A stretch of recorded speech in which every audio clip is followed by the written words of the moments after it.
La dichosa palabra que ustedes ven la formamos 4 personas ahí sentadas que platicamos. La dichosa palabra que ustedes no ven está detrás de las cámaras y la forman muchas más personas que se dedican a trabajar con dedicación, profesionalismo y mucha pasión para que todo lo que ustedes ven esté no solamente bien hecho, sino que además les guste. A lo largo de 16 años ha sido grande este equipo y el número de personas que han pasado a lo largo de todo este tiempo. Unos se han sumado, otros han seguido otros caminos y otros se han ido para siempre. Lo que sí les podemos asegurar es que todos forman parte de nuestra vida, porque la palabra recordar viene de la raíz latina cordis, que significa corazón. ¿Por qué es eso? Al recordar a alguien lo volvemos a traer al corazón. El poeta oaxaqueño Andrés Enestrona tenía una frase fabulosa. Además de ser ensayista, historiador y miembro de la Academia Mexicana de la Lengua, dijo lo siguiente: no me llores, no, porque si tú lloras, yo peno. En cambio, si tú me cantas, yo seguiré vivo, nunca moriré. Yo quiero dedicar hoy este programa a una compañera, a una amiga que ha estado con nosotros los 16 años de este programa y los 25 de este canal. Hoy estas dichosas palabras son para ti, Laura Urraca Gonsen, para que sepas que traeremos siempre en el corazón y seguiremos cantando para ti cada sábado. Comenzamos.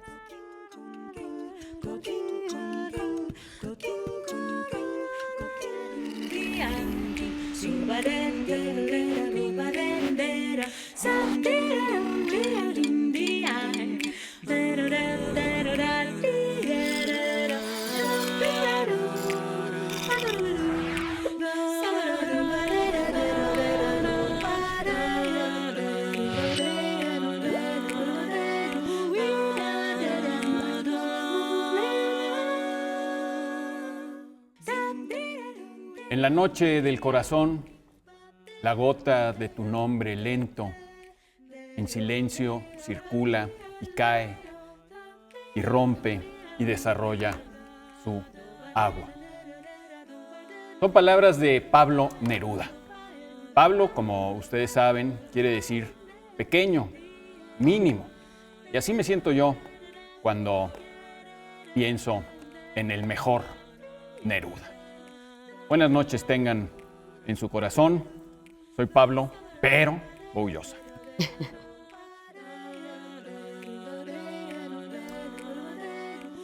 En esta época de discursos, de propaganda, de promesas, es bueno recordar aquel proverbio de que con grandes mentiras se puede llegar muy lejos. Lo que no se puede es volver. Soy Germán Ortega Chávez, ¿cómo les va? Muy buenas noches. La semana pasada yo hablaba del madrigal de Gutiérrez Cetina y me encontré un poema de José Gorostiza que realmente es un gran homenaje. Dice: ojos claros, serenos, tan claros que podrían mirar la huella de una golondrina en el aire, serenos como los ojos de José dormidos en la cisterna de una lágrima. Dan ganas de escribir el madrigal de Cetina para romperlo entonces, secretamente. Bienvenidos, yo soy Eduardo Casar. Yo soy Laura García y aquí con todo el corazón vamos a hacer el programa de hoy, que empezaba hace un ratito, hace un par de horas, cuando les preguntábamos en redes y les lanzábamos una pregunta para que ustedes nos dieran algunas de sus opiniones. ¿Recuerdas alguna situación difícil en la que te haya sido útil una lectura? Cuéntenos cómo esas lecturas han ayudado en esas situaciones difíciles o cómo les han empeorado la situación. Bueno, yo, Ezequiel Luébano, quiero felicitarlo y lo admiro muchísimo porque dice: realmente no recuerdo haber pasado por una situación difícil. ¡Qué mejor! Pasa el teléfono. Sin embargo, sus lecturas le han sido muy útiles para cualquier aspecto de la vida. Fantástico. David Guzmán nos dice: hace unos años caí en una terrible depresión y al leer Así habló Zaratustra de Federico Nietzsche me di cuenta de que mis problemas no eran realmente tan grandes, que hay cosas mucho más importantes. Está bien. Yo me encuentro uno de Sealtiel Rivera, que se ve que también leyó a Zaratustra porque dice: yo leo para no enamorarme y me enamoro para no leer. Eso se parece a una canción de Beirut que dice otra cosa con leer, pero... Muy bien. Sigan ustedes participando. Recuerden que este programa es en vivo y que aquí llegan todas sus participaciones, sugerencias, comentarios y sobre todo preguntas. Tienen 1 hora más para comunicarse con nosotros por las vías que tenemos abiertas, Twitter, Facebook, correo electrónico y hasta teléfono, señores. Seguimos teniendo teléfono y hay una serie de personas que también lo están atendiendo durante toda esta hora. Nosotros aquí a esta hora lo que vamos a hacer es contestar a sus preguntas. Por ejemplo, esta de el George, que creo que es uno de nuestros seguidores por Twitter, porque a mí me suena mucho tu nombre, el George, con Y además, ni crean, que nos pide la diferencia entre alumno y discípulo, porque a veces se ponen como sinónimos, ¿no? Bueno, son sinónimos, ¿no? Pero Lo que todos los ocurre es alumnos que- son discípulos o No. no todos los discípulos son alumnos. ¿Cómo está eso? Oye, ahí está bien, porque digamos, lo que ocurre es que ocurre con todos los sinónimos. Los sinónimos No son idénticas. no son idénticas palabras, cada palabra tiene su propio carácter, su propio sonido, su propio sabor, como tú bien lo sabes, Laura, ¿no? Deslizamiento, ¿no? Su Porque propio me las deslizamiento. ¿Eh? Porque me las como. Porque tú hablas de los sabores de las palabras. Y digamos, eso hace que cada palabra encaje bien en ciertas situaciones y en otras no. Digamos, hablamos, en este caso concreto, pues hablamos de los discípulos de Jesús o de Buda, pero no hablamos de los alumnos de Jesús o de Buda, aunque podríamos hacerlo, ¿no? Sí, claro. Finalmente, alumnus, para irnos ya concretamente a este caso, pues viene del verbo, alumno viene de alumnos en latín, que viene del verbo alere, alimentar, o sea que teóricamente eran pues, las crías, los niños a los que había que alimentar, y de ahí deriva un poco en esta cosa de alumno, que tiene algo más infantil que discípulo.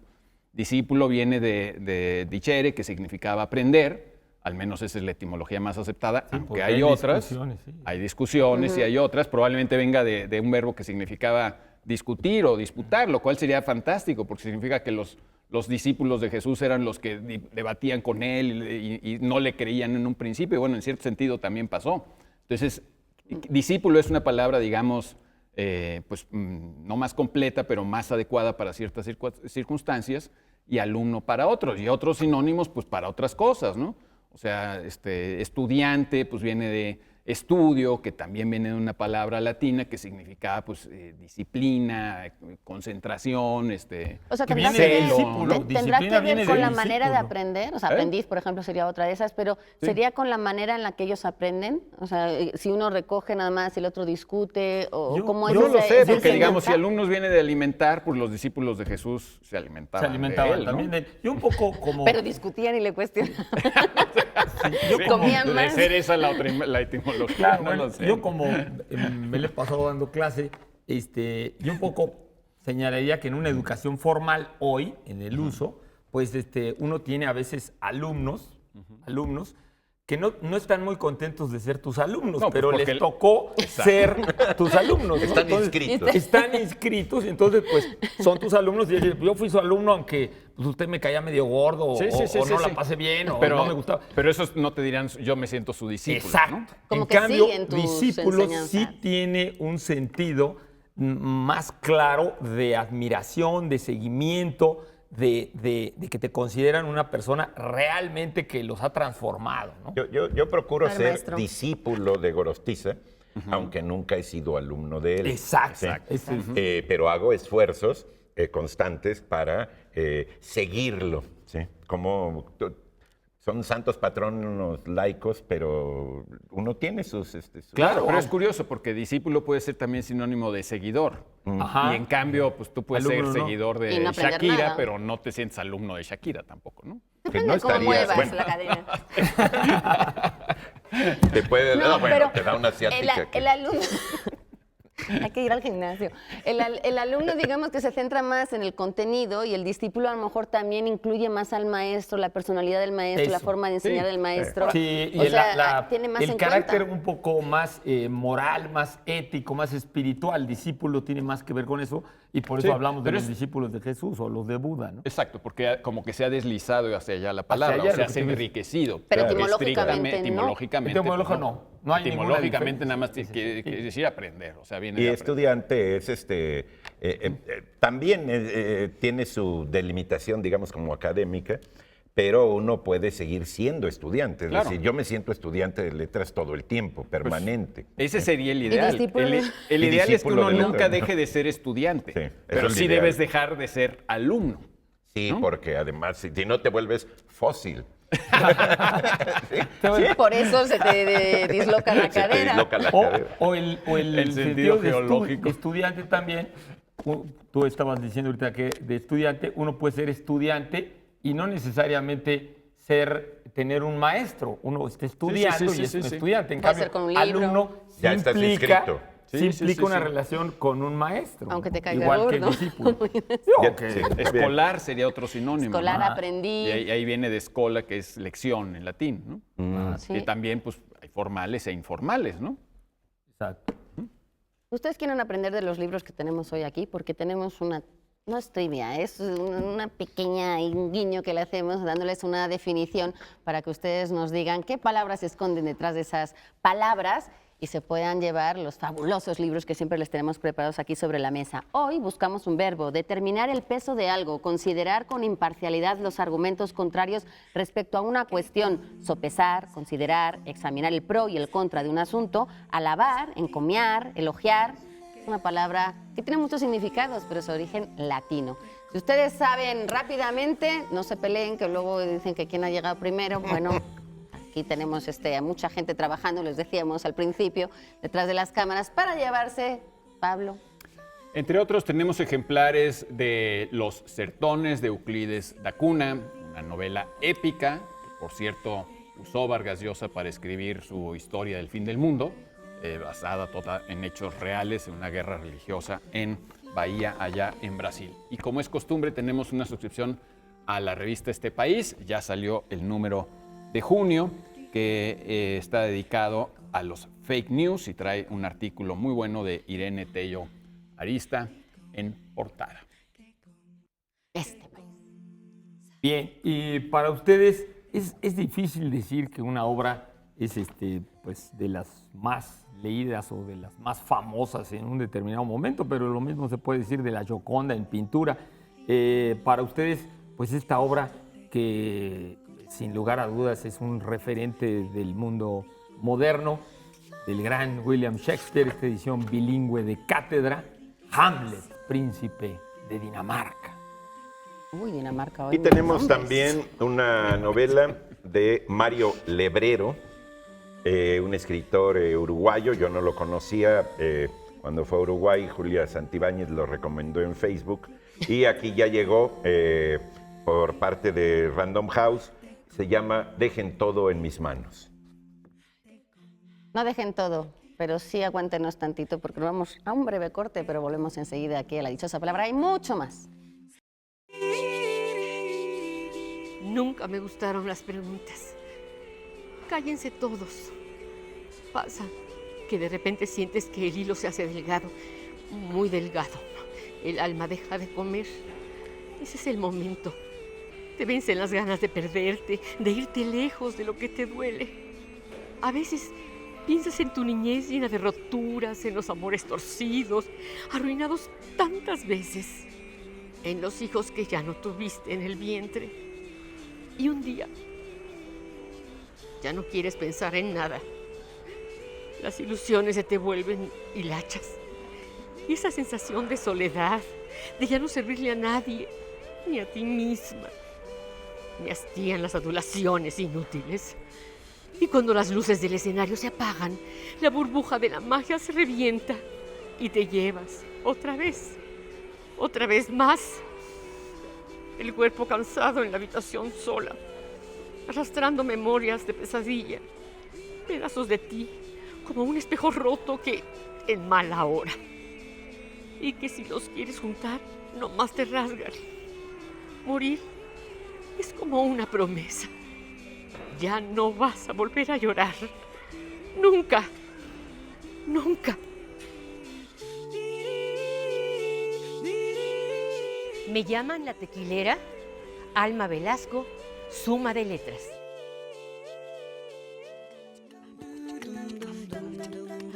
Que la velada. Alma Velasco, a quien todo un dios prisión ha sido. Gracias, Alma Velasco. Felicidades por la tequilera. Bueno, vamos a continuar con algunas palabras de ustedes. Les juro que las tenía por aquí. Aquí están. Y a ver, nos pide Luisa Fuentes Rocha que hablemos acerca del simbolismo del cabello femenino. Hija. Ah, caray. Bueno, pues lo primero que pienso es ahora toda la polémica acerca del uso del uso en Europa y en muchos lugares del mundo de telas y de diferentes cosas para taparse el pelo y toda una serie de valoraciones y de juicios sobre ello. Y bueno, lo primero que pensaría es que nos están pidiendo de símbolos. La mente en automático, la mente es eso, es una estructura que establece relaciones analógicamente, o sea, siempre busca las conexiones. El sentido de las cosas tiene que ver con las representaciones, que son las palabras, que son los signos, que son los símbolos, o sea que la mente siempre está conectando. Por lo tanto, hay que ponerle atención también a estos símbolos, aunque independientemente de que la ciencia diga que tienen verdadero sentido o no, lo tienen para nosotros. El pelo, el cabello, ¿no? El cabello, primero la palabra cabello, pues quiere decir, viene de capita y de pilus, o sea, simplemente quiere decir pelo de la cabeza, o sea, pelo es todo, pelo es todo el que tenemos en el cuerpo. Y lo primero que yo diría es que el simbolismo del pelo en el cuerpo en general es de algo inferior que nos animaliza, o sea, tener mucho pelo y el pelo de debajo del cuello tiene que ver con lo primitivo, con lo brutal. En cambio, curiosamente, el pelo en la cabeza, por eso llamado cabello, tiene que ver con conexión. Siempre que no sea en la cara, ¿o qué? Siempre que no sea en la cara, depende. O sea, ¿de qué cabello vas a hablar? Porque también tiene que ver mucho con el género, ¿no, Estamos Germán? hablando de la mujer. Estamos hablando de la mujer, pero bueno. Claro, estamos hablando de la mujer, pues evidentemente no tiene que ver con la barba. Pero bueno, el pelo en general, el del cuerpo y el de la cabeza, igual que las uñas, es una prolongación de nuestro mismo organismo y por lo tanto está ligado mágica y simbólicamente a nuestra fuerza vital, a nuestro espíritu. Y por eso, pues vemos en tantas costumbres de cómo la gente guarda las uñas o guarda, por ejemplo, los dientes de los niños o guarda el pelo de los amantes. ¿Cómo no es el ratoncito? Guarda los dientes que se le caen a los niños porque sientes que mágicamente estás cuidando, guardando algo de la esencia de esa cosa que fue, o de ese ser que fue, de ese amor que fue, o de los muertos, ¿no? De los muertos. O los amantes siempre guardan algo de cabello del otro, ¿no? Entonces, bueno, primero, el cabello tiene que ver con la fuerza vital, ¿no? Con la fuerza vital. Y esta fuerza, esta alma que se conserva en el cabello, mágicamente, pues también el cabello, al crecer, tiene que ver con potencia, tiene que ver con fuerza. Por lo tanto, cortarse el cabello voluntariamente, cortarse el cabello, implica un sacrificio, un ceder fuerza. Y dejarse el pelo quiere decir que estás demostrando energía. En todas las culturas. ¿Eso es para hombres y para mujeres? Para hombres y para simbolismo mujeres. del cabello de las mujeres es la pregunta. Porque yo creo que el simbolismo del que tú apelas, justo hoy en día, no se aplica en absoluto. O sea, no sé si han cambiado esos simbolismos, pero los simbolismos tal cual estaban establecidos antiguamente, hoy en día te podría decir que justo el símbolo del feminismo casi es cortarse el pelo. Es decir, las mujeres que se cortan el pelo y se lo dejan así muy acá, es como que yo me siento fuerte y te demuestro que con mi cortarme el pelo... bueno, es que los símbolos cambian y por eso te digo que yo creo que también ha ido en Occidente, ya estamos acotando. Pero tiene que ver también en ese uso de la inversión de los símbolos. O sea, las mujeres en general, por ejemplo, lo que yo me estaba refiriendo, a veces los occidentales olvidan que en todo el Mediterráneo las mujeres se han cubierto el pelo no solamente en el Islam, se le han cubierto en el cristianismo. Si nosotros vamos a los pueblos de México, las mujeres se tapan el pelo porque taparse el pelo tiene que ver con que el pelo mágicamente tiene que ver con atrapar. El pelo de las mujeres atrapa. Las diosas antiguas con el pelo, como Isis, por ejemplo, Isis usaba su pelo para animar animar y mover las fuerzas del universo. A las brujas se les cortaba el pelo antes de torturarlas, antes de quemarlas, porque el pelo, se supone que cuando se soltaban el pelo, controlaban las fuerzas del clima y del universo. Y el pelo, claro, entonces debilitar a la mujer era controlarle el pelo, las trenzas. Pero también eso es amarrarlas. sexualidad, es esa fuerza. Claro, Toda la sexualidad de la mujer está en Yo también esta creo ley. que hay un simbolismo ahí Simbólicamente Entonces, se representa ahí, ¿no? claro, Entonces, tapar el pelo. ese poder de las mujeres es un poder, pues, de atracción sexual. Yo leí Eso es el lo que otro día también da miedo, una ¿no? cosa que me gustó mucho, que los estudiantes rusos no se peinaban antes de los exámenes para que no se les olvidara Exacto. lo que habían aprendido. Exacto. Y es padrísima la idea. Hay una, bueno, pero digo, yo se los planteo a todos los estudiantes de México, no se peinen antes de los exámenes, porque si no se les van las ideas, ¿sí? Es decir, es esa conexión. O que se lleven el peine en al el examen. cuento de Andersen de La Reina de las Nieves, a una niña que se pierde, una viejita la va peinando y la niña va olvidando todo, olvidando de dónde viene y todo. Sí, sí, sí. Y es muy buena idea, ¿sí? Claro. Es cuando llegas a un examen y dices, está pelón, ¿no? Está pelón. Está de pelos. La esposa Berenice, la esposa de Ptolomeo III, el faraón de Egipto, en la dinastía de los griegos en Egipto, justamente cuando su marido va a una guerra en Siria, ella, para darle fuerza a él, se corta el pelo y ofrenda su cabellera, que era muy famosa, a la diosa para que la diosa use su pelo para controlar las fuerzas del destino y que le vaya bien a su marido. Y la cabellera luego se convierte en la constelación de Coma Berenices, ¿no? De Coma Berenices. O sea, este poder que él tenía, el pelo suelto de las mujeres, ¿no? Pues ya ves, Entonces, Gloria la paga, Yo Trevi. insisto que tiene que ver con la ¿Cuánto sexualidad poder también, agarró? porque, Sí, por supuesto, Rapunzel. por ejemplo, Claro que sí. hoy si vas a la gente que va a la Meca a peregrinar y todo, pues ahí la policía religiosa, si enseñas el pelo, te muelen a palos. Claro. O sea, te muelen a palos porque el pelo, que una provocador. mujer muestre el pelo, es una Pero- provocación, pero es una indecencia, o sea, es una indecencia sexual, es una agresión sexual. El hecho de que las mujeres judías, ortodoxas, una vez que se casan, no les vuelves a ver el pelo, porque usan peluca siempre, porque si otro hombre te ve el pelo, pues ahí hay una connotación Sí, pero sexual es el simbolismo también. que le han creído los hombres para someter a las mujeres, porque eso es una medida tan sí. machista que me parece que por mucho que las mujeres se tapen muy felices el pelo, deberían poder elegir también si ellas quieren llevarlo sin tapar. Ah, claro, pero No, a lo que voy es o que sea, el contexto, es- no no estamos en la diciendo Meca. que no. No, No por estamos eso. diciendo Mira que aquí no. cómo salen los... Mira. Estoy totalmente de acuerdo contigo. El punto está de cómo la misma mujer o los hombres respecto a la mujer, ¿no? O sea, las oprimen haciendo que no muestren su pelo por razones, como dice Pablo, de provocación o de seducción, etcétera.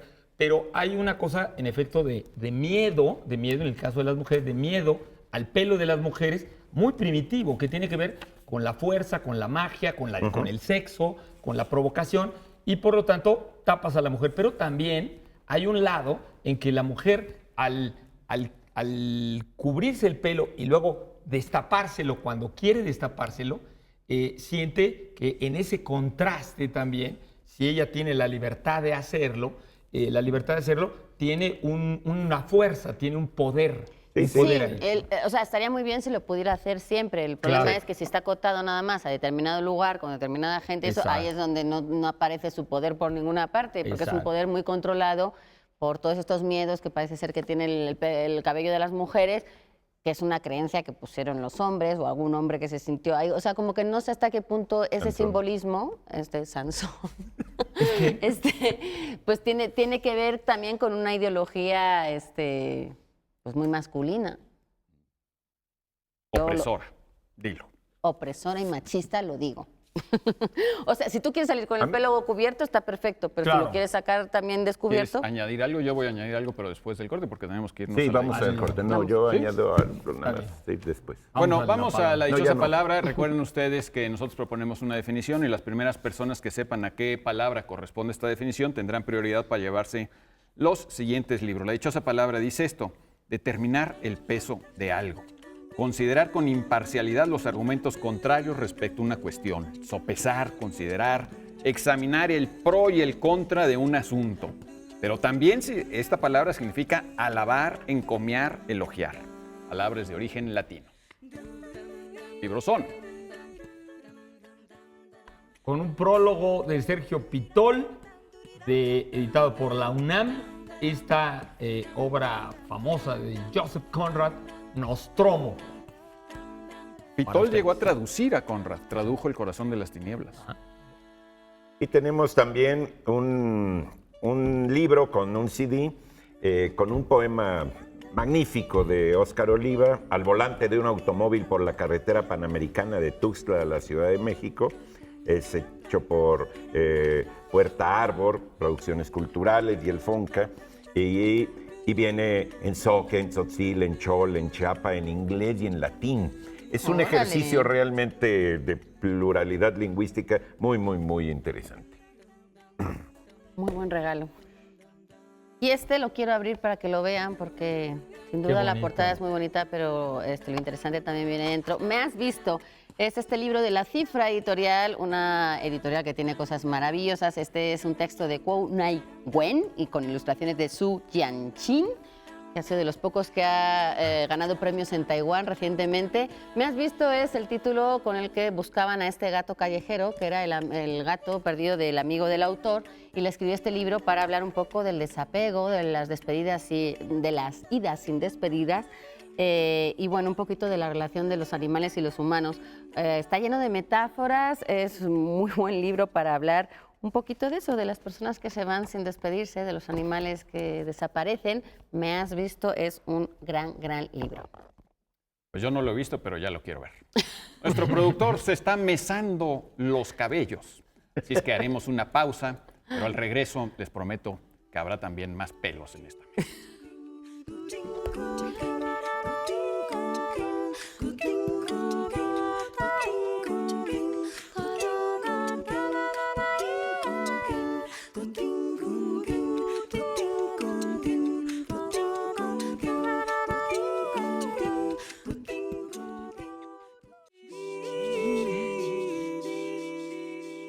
Seguimos aquí divagando sobre sus palabras. Yo hacía notar que a mí no me gusta la palabra cabello.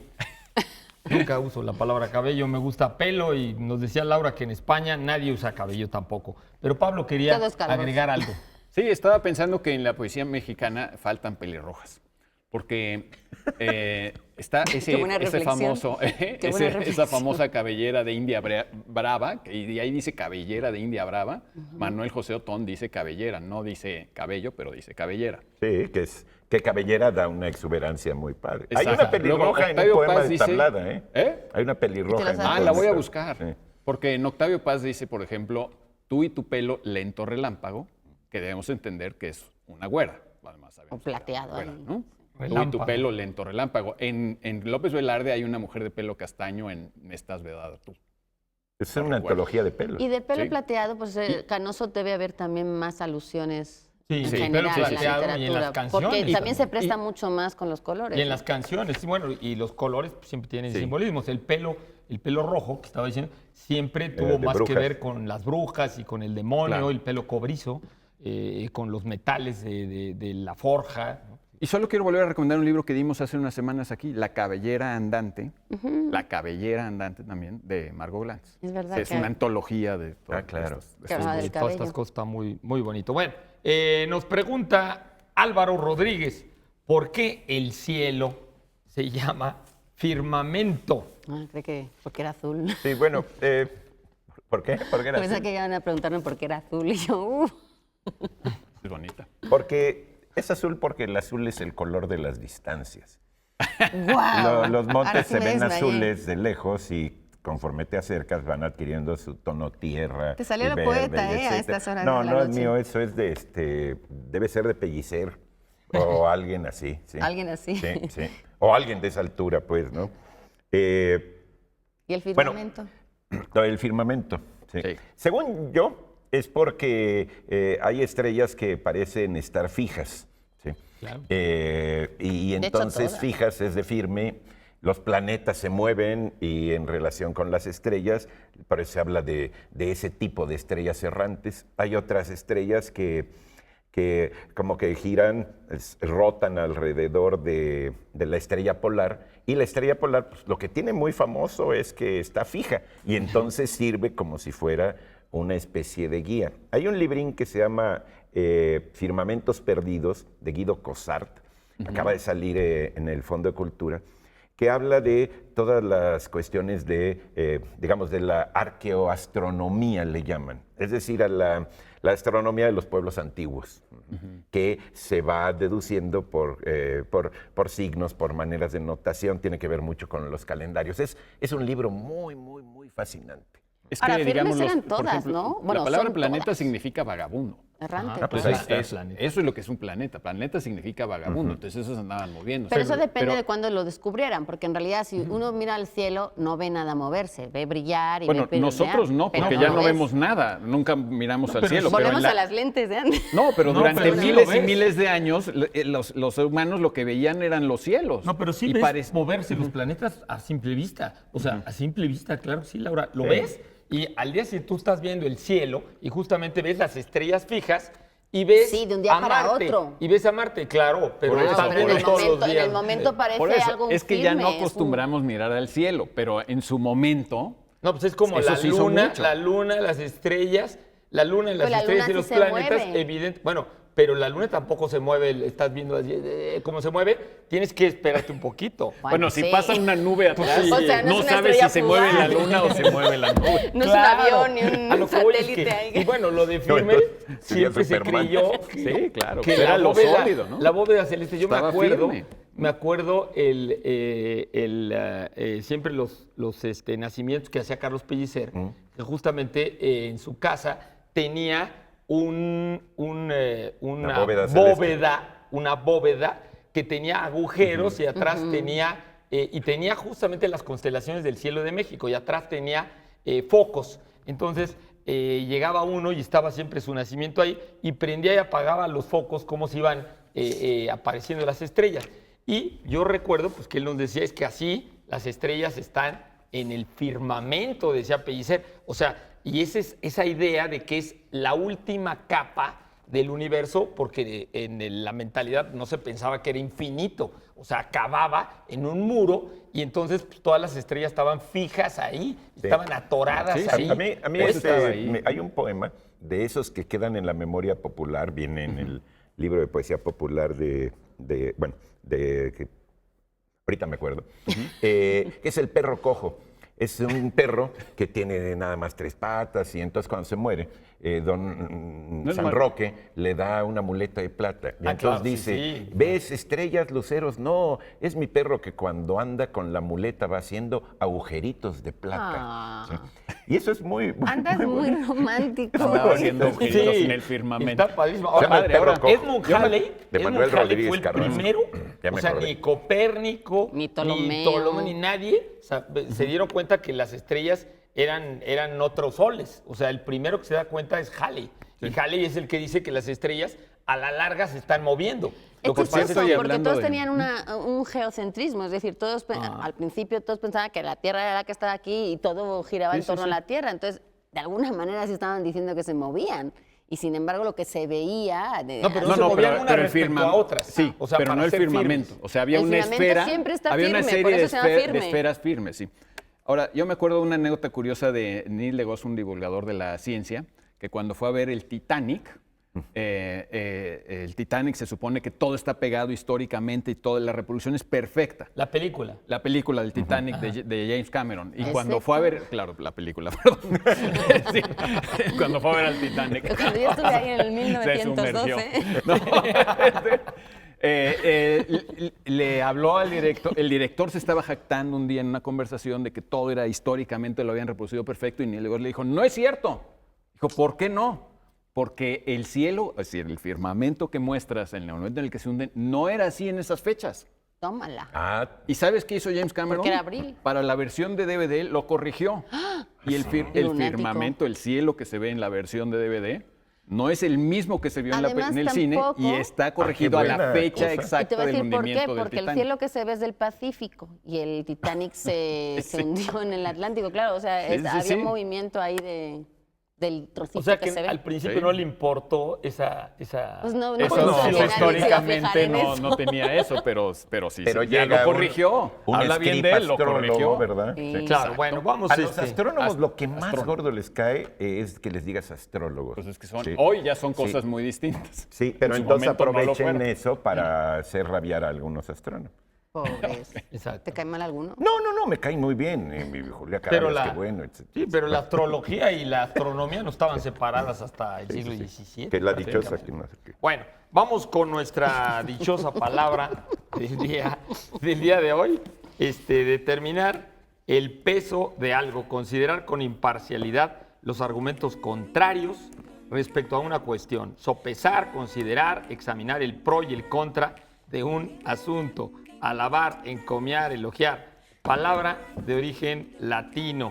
Eduardo, tenemos para los que Tenemos contesten. en presencia de Schopenhauer, de Michel Houellebecq.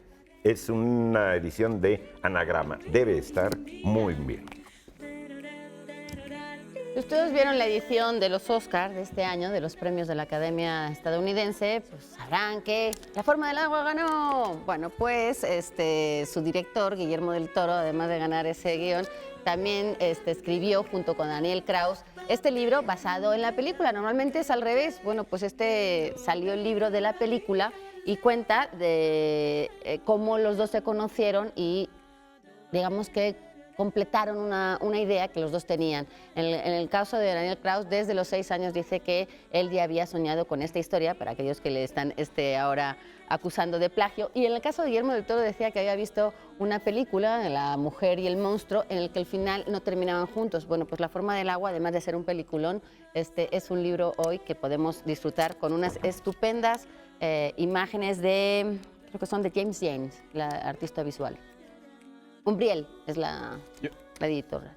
Yo pensé que ibas a decir que La forma del agua, además de ser una gran película, era un homenaje soterrado a Gorostiza. Pero se lo Por dejé al aquello de la discípulo. forma. Se lo dejaste a su discípulo para que él haga la aclaración. Natalia dice que es la forma del water. Porque es el agua, ¿no? Pues, ¿no? Sí, sí. Mira, llévala más al mar, ¿no? Sí. Bueno, y también tenemos varios ejemplares de estas guías de libros infantiles y juveniles, tanto la del 2017 como la del 2018, realizadas por IBI México y sus colaboradores. Son guías estupendas porque muchas veces no sabe uno qué darle a leer no solamente a los pequeños, sino a la gente que está comenzando a leer independientemente de su edad. Y aquí hay una muy buena guía acerca de los libros que están recientemente publicados y algunos clásicos. Y bueno, pues es parte del estupendo trabajo que hace IBI. Está en forma electrónica también para aquellos que lo quieran Sí, claro. consultar. Está en forma Se puede electrónica. consultar Sí, y Qué está bueno. Sí. separado por temas. Es una gran colección para Eso aquellos está que quieran buenísimo. recomendaciones. Bueno, tenemos para una cortitita. Nos pregunta Merce, ¿se dice tecito o tecito con C, con S? no, pero dilo. ¿Cafecito o No, pero es que no se pronuncia. cafecito? Bueno, si vas a decir lo que dijo otro, se dice tecito, Sí. ¿no? ¿Con S o ¿Se con dice C? tecito o tecito? Tecito. O sea, te Con voy C. a citar en este Con C. Con Se dice C. con C ¿Con porque C? el diminutivo, que es esta forma de derivar una palabra que tiene que ver con el tamaño, con una forma de cariño, con forma despectiva, también es un sufijo que se le pone a algunas palabras para denostar todas estas cosas, aunque hay veces que no, que cambia el significado. Mano y manecilla, por ejemplo, que sería otra forma de hacer un diminutivo, ahí cambian completamente los significados de las palabras. Pero la regla dice que, bueno, digamos que la regla siempre dice que termina en ito, o en illo, o en ino, o en iño, O en dependiendo ucho. de dónde están, o en ucho, o en huete, o en ete, o en huelo. Hay una En serie ico. de, En ico de también. significados, depende de la región donde uno lo haga. Lo que pasa es que hay palabras, que además son monosílabas, y que terminan en vocal, como es el caso de té, donde ahí no puedes decir, o sea, la formación es que le quitas a ver, mano es manita, ¿no? Entonces le quitas como la última letra y le Sí. pones hito. O a veces hasta le más, a veces le quitas varias letras, Mesa ¿no? es mesita, ¿no? Y entonces como que agarras, digamos, como la raíz, no es exactamente, pero sí es como el corazón, hablando hoy de corazones, de la palabra. El caso de té, no le puedes quitar ya más porque tiene solo 2 letras, entonces no puedes decir Tito, porque perdería totalmente el sentido de la palabra. Entonces, en ese caso, que además es Añades. monosílabo, lo que haces es añadir. Y como no le puedes decir teíto, lo que haces es ponerle una C. Entonces, la regla es tal cual con C. Entonces, si es mesa, no dices mesita, dices mesita. Si la quieres poner con la cita, porque es otra manera de poner, es mesecita. Entonces, ahí lo que haces es añadirle el cita a la palabra completa, bueno, quitándole, mochándole la última vocal. Entonces, digamos que el diminutivo tal cual es, por ejemplo, pez, que es otra de las que es difícil, es Pececito. pececillo, pececito, es con las 2 con C. Pececito. Pero, O sea, lo- cito siempre tiene que ser con C. Lo curioso es que tenemos, tenemos una cualidad cerebral para hacer diminutivos que nunca hemos escuchado.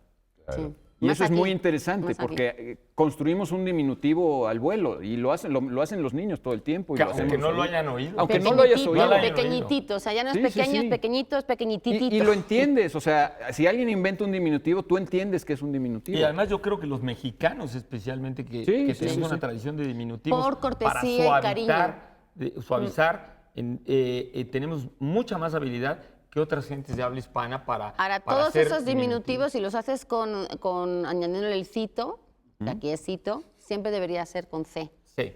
A mí lo que me gusta de los diminutivos es que conforme sea más chiquito, la palabra se agranda. Un Claro. Chiquititito. chiquitititititito y la palabra llega de este tamaño y ya se hizo minúsculo. Me preguntaron esta semana también por pan, que cuál era el Pancito, diminutivo, ¿no? que será pancito, panecito, Panecito. panecito es panecito. Ahí sí, Panucho también es una especie de diminutivo de pan. ese sí no lo había oído, pero... Bueno, Que vamos pero a eso es ver. un poco despectivo, ¿no? Cuando ya tienes sí, el nos chef. dicen por acá, por el chicharo, que Bueno, tenemos es- que ir a un corte. Tómese un- Por el chicharito. Con un cortecito por el chicharito. Por el Échense un chicharito. tecito. Un ratitito. Por el chicharito. Y el chicharito se hizo chiquitito en el partido contra Dinamarca. ¿O qué?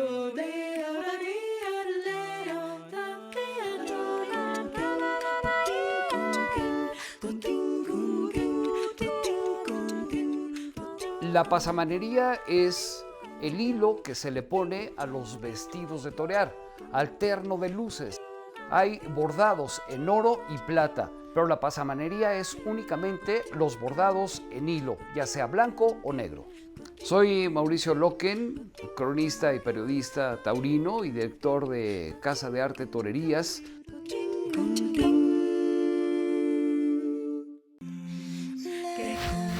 ¿Qué estoy leyendo? Bueno, el último libro que leí se llama El Apologético de Tertuliano. Cartas a Chepita de Jaime Sabines, porque es mi libro favorito.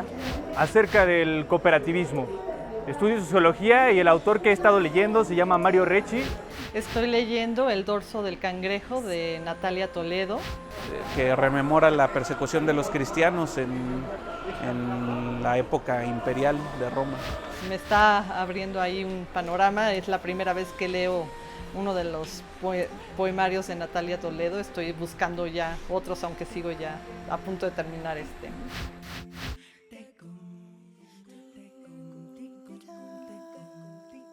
Bueno, muy bien esto de también que están leyendo. Siempre es muy ameno ver todas esas variedades, ¿no? Yo quiero añadir por La Casa de la Ballena Azul, El Juego Suicida. Es una novela de Teresa Piazza, ya la presentaron con el sello Diodati. Es una novela sobre este juego que había en las redes sociales, un juego suicida que terminó en cuestiones suicidas, ¿no? Es una novela muy interesante, la añado de nuestra amiga Teresa Piazza. ¿Tú querías comentar Pero algo Pablo quería de decir lo algo de chiquito? los chiquitos. Bueno, sí, no sé si es un... Bueno, primero quiero invitarlos mañana, domingo, al Al picnic de IBI México, que es aquí atrásito, en el jardín. de Aquí es en el Centro. CENART, por si usted no sabe dónde estamos, no es aquí en el... Eso. En el Cenarcito. En el Cenarcito, en el En los centrito. jardines del Cenar. ¿Tú, Laura, querías también Y- hacer Yo alguna les- convocatoria? pero- No, termina, haz tu anuncio y yo digo. Ah, perdón, todavía tenías algo No, de pero De los primero el anuncio. diminutivos. ¿Qué? ¿No quieres decir de los diminutivos? Sí. Bueno, sí, sobre los diminutivos y esta cosa dulce del mexicano, que yo creo que es algo muy bonito, muy encomiable y todo, pero siempre me he preguntado, y no sé si lo que voy a decir es incendiario. Si estos pueblos donde se tienen todas estas formas de cortesía, todas estas cosas para no decir las cosas directamente, no esconden realmente, en realidad, una cara brutal de estos pueblos, donde si tú le hablas fuerte a alguien, agarran y te matan. Entonces, como ese riesgo de violencia física es tan alto, recurres a los diminutivos, a todas estas cosas de suavizarlo todo, porque el riesgo de violencia física es muy alto. El neutro se Yo convierte siento que las violento. dos cosas vienen juntas, pero a lo mejor me estoy equivocando. Ya ves las guerras Lo floridas. suelto como una hipótesis. Habrá que preguntarle habrá que preguntarle a los psicólogos y a los sociólogos, y yo creo que también siempre ese manejo de cuestiones de proyección, estaría yo un poco también de acuerdo con lo que dices, pero evidentemente tiene que ver con sociedades sometidas a problemas de clase y de discriminación y de valoración de unos grupos por otros, y que entonces guardan un sentido de la cortesía y de la suavidad en el trato, justamente porque ya había una violencia. Ya había una violencia anterior, ¿no? Muy fuerte. Como que entonces hablar en hay neutro una- resultaba violento. Exactamente. Resultaba violento. Entonces ahora sí tu anuncio. Ahora sí les quiero contar que empieza el Mundial. Y no es porque yo sea muy pambolera, que también, pero para anunciarles que este jueves se estrena en Canal 22 de Ida y Vuelta. Gerardo Claymore y su servilleta. Vamos a estar todas las noches de 9 a 10 junto con colaboradores, más colegas aquí de Canal 22, hablándoles de Rusia, de la cultura. Incluso les vamos a enseñar a hablar ruso, vamos a estar hablando de fútbol, Órale, ¿por qué no? órale. Vamos a Hasta hacer- de fútbol van a hablar. Hasta de fútbol, imagínense. O sea, va a ser una cosa espléndida. Nos ¿Es a vamos a partir poner ahí a de ver. el lunes? El jueves es la inauguración, es el partido inaugural en la mañana, Arabia Saudita contra Rusia a las 10 de la mañana, y nosotros a las 9 de la noche les estaremos contando pues ya todo. Diario hasta el 15 de julio, Gerardo Claymore y Laura García les esperan con todo Canal 22 al pie del cañón en el Mundial de ida y vuelta. Eso es lo que les quería decir. Está bien. ¿Vamos con una pregunta? Vamos. Hay una de Guadalupe Mesa Vázquez que está muy interesante, yo no lo he leído, pero se llama Mineja, de Frank Wedekind. Que si alguien sabe leer. Minejaja. Minejaja. O de la educación corporal. O física. O Creo que en física, español le ¿no? dice, en la Física. edición que yo conozco es física. Es física de Bonito. las niñas. Primero, yo no lo he leído el ensayo. Hay un ensayo de Roberto Calazo exactamente acerca de esa obra de Frank Wedekind. Y sé que recientemente pasaron la película en la Cineteca de Inocencia, que es una de las dos películas que está basada en esa novela, obra. en esa obra de teatro, porque es una... obra de teatro. No tienes razón, no, perdón. Sí, es una novela, Ajá. es un libro, perdón, no, es que iba yo a decir... Lo que pasa es que él es Wedekind famoso, tiene más otras famoso obras como dramaturgo. Como ¿no? dramaturgo, pero esta es una novela muy chiquita, muy corta, increíblemente recomendable, o sea, es verdaderamente una alucinación. Theodor Adorno decía que era una de las novelas fantásticas ¿Ah, o sí? oníricas más impresionantes que había leído. Frank Wedekind es un autor que es un precursor realmente del expresionismo, luchó toda su vida contra el naturalismo, es un hombre muy extraño que vivió en un castillo, en una sociedad opulenta a fines del siglo XIX, y luego entró a un circo, se volvió como un stand-up comedy, y, y fue el primer escritor alemán, o podríamos decir incluso europeo, que trató de denunciar el lado oscuro de la moral y de la hipocresía a fines del siglo XIX, de la hipocresía europea. También está muy asociado en todas sus obras con poner de una manera más cruda, más objetiva, más real el erotismo humano, ¿no? O sea, el manejo del amor y del erotismo siempre se había manejado de una manera muy sentimental, muy sensiblera, diríamos, y él lo pone de una manera muy cruda. Incluso estuvo en la cárcel por un caso de lesa majestad.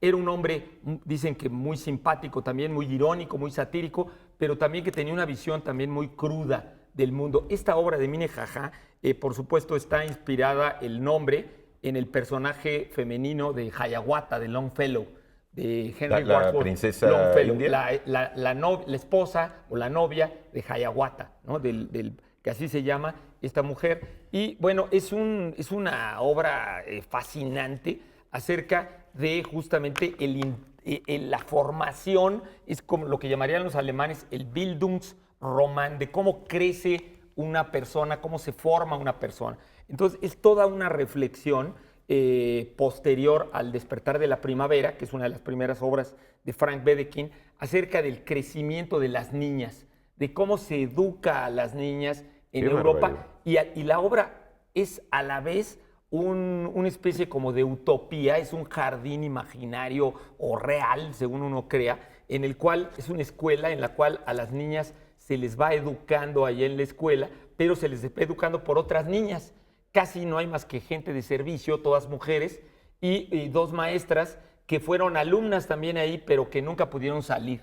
Y el chiste es que no sabe uno si esas niñas están siendo formadas para ser prostitutas, para ser esclavas, o para ser como cortesanas, ideal, o para ser bailarinas, o para ser esposas muy, muy adecuadas, pero de alguna manera uno vive el proceso de crecimiento de estas niñas y de educación de estas niñas, en parte como un paraíso en el cual están muy bien tratadas, y en parte como una prisión, y en parte como un infierno, ¿no? Como una pesadilla. ¿Quién publicó Lo lee. Minnejaja? Hay una editorial, ¿Quién lo publicó? Hay una editorial española De que lo Barcelona. publicó. Es una Alfa. Yo nunca no he me visto acuerdo. sus libros en... Alfa, no me Mente acuerdo, la tengo, Alfa, no me acuerdo cómo se llama la editorial, pero sí se consigue y, en fin, la han usado para 2 películas y las películas son también muy impresionantes, muy elogiadas, han sido muy... Él es famoso sobre todo porque, bueno, en sus obras Claro, de la teatro se creación basó de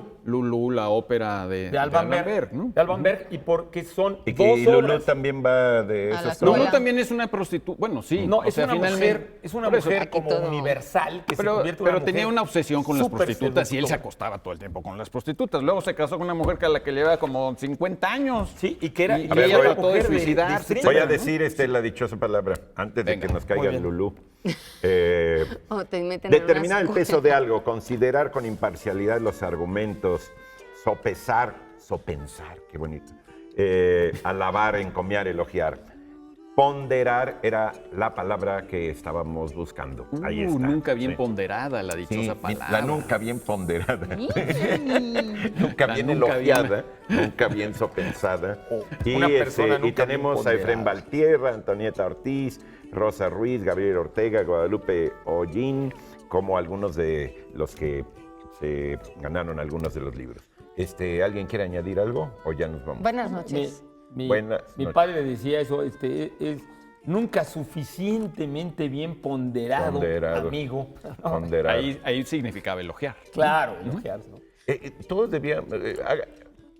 bueno, Gurbay. ¿Que ya se acabó? ¿Cómo le hacen así? Que corte, nos vemos luego. Buenas Hasta noches, luego, buen domingo. Buenas noches. Suerte en tu programa pambolero, como tú dijiste. Pambolero. Pambolero. Pambolero.